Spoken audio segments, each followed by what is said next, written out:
Зана ол. Мұса Жәлел образын тудырырға өзі бір ғажайып, ауыр, жауаплы.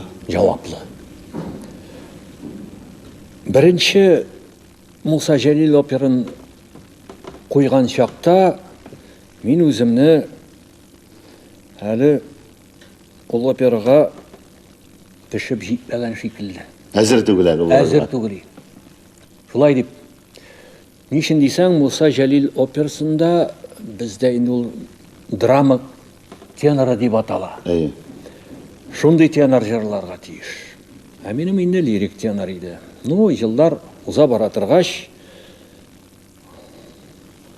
тауыш нығыды. Енді қазір жаңадан тәжірибе де болды енді.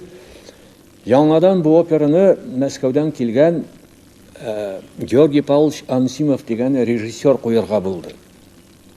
Енді мен қазір бұл операда ойнарға ризалықты бердім. Георгий Павлович ол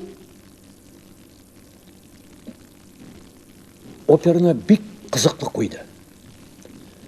Оның ойы бойынша бұлай еді.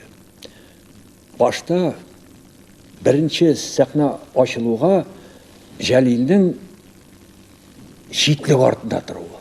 Міне ол шитлік алдында тұра, аның көз алдында, аның ойларында өзінің ұзған тұрмышларын еске алып тұра.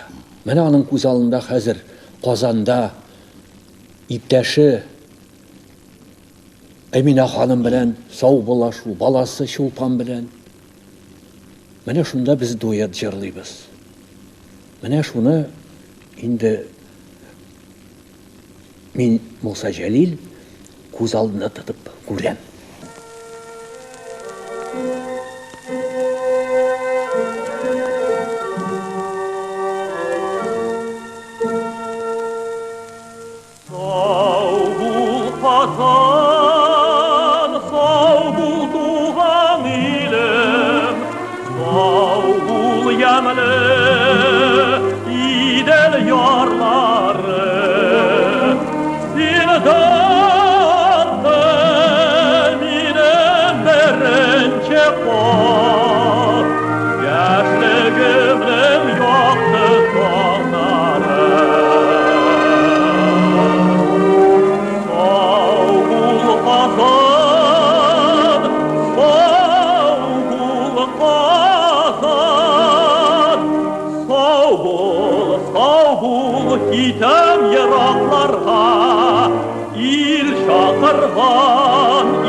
Biye kalkımını